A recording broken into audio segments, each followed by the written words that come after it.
Assalamualaikum, selamat siang anak-anak. Hari ini pembelajaran kita adalah SPDP, lanjutan dari patung kemarin. Masih ingat kemarin patung itu termasuk karya seni berapa dimensi? Ya, termasuk karya seni 3 dimensi. Mengapa patung termasuk karya seni 3 dimensi? Karena patung itu mempunyai panjang, lebar, tinggi, dan patung itu bisa dilihat dari segala arah.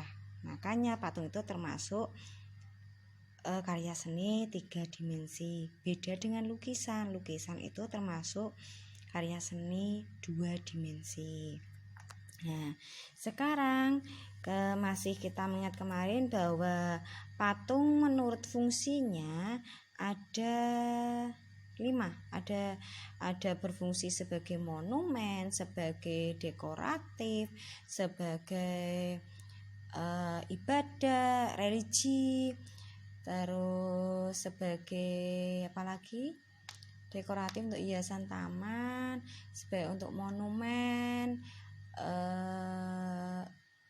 untuk mengenang jasa para pahlawan. Nah, sekarang patung itu, kemarin sudah patung itu terbuat dari tanah liat. Nah, mengapa? Karena patung itu bisa dibuat dengan menggunakan tanah yang lunak, bukan lembek tapi lunak. Sekarang untuk tugas hari ini SPDP tentang patung, Bu Dewi minta kalian membuat patung. Tetapi karena ini musim kemarau, Bu Dewi inginnya kita membuat dari tanah. Karena ini musim kemarau, mungkin mencari tanah yang lunak itu sulit. Dan kalau misalnya menggunakan plastisin mungkin kecil bentuknya, karena plastisin itu sedikit. Nah, sekarang Bu Dewi minta Bu Dewi uji kreativitas kalian membuat adonan plastisin. Nah, apa saja bahan yang dibutuhkan? Di buku paket tema halaman 29 dapat kita lihat, yaitu bahan-bahan cara membuat adonan plastisin. Yang pertama yaitu 2 cangkir terigu. Yang kedua setengah cangkir garam.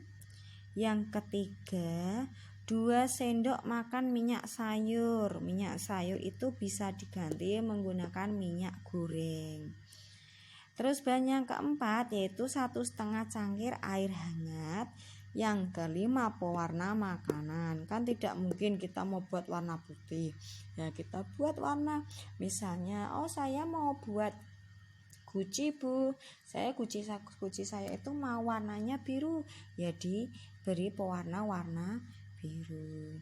Nah, bagaimana cara membuat adonan plastisin? Yang pertama, campurkan terigu, garam, dan minyak sayur dalam wadah. Kemudian masukkan air hangat secara bertahap hingga adonan menjadi liat, tidak terlalu lembek.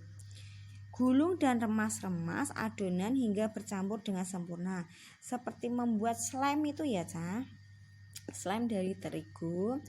Terus yang keempat, bagi adonan menjadi beberapa bagian, buatlah lubang di tengahnya dan teteskan pewarna makanan. Kemudian gulung-gulung lagi, diremas-remas lagi sehingga adonannya menjadi rata. Itu cara membuat adonan plastisin.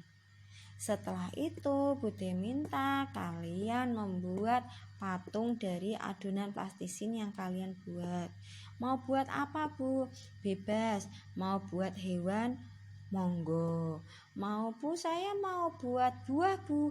Monggo boleh. Bu, saya mau buat misalnya benda Bu, sebuah benda. Mau buat cangkir Bu, boleh. Kreasi kalian masing-masing. Sudah jelas untuk tugas hari ini tentang belajar membuat patung. Nah, misal ada yang mau ditanyakan silakan tanyakan pada Bu Dewi. Sekian penjelasan Bu Dewi tentang cara membuat adonan plastisin. Sekarang silahkan kalian mengerjakan, membuat adonan plastisin, kemudian bentuklah menjadi sebuah patung yang bernilai seni tinggi. Sekian dari Bu Dewi. Wassalamualaikum warahmatullahi wabarakatuh.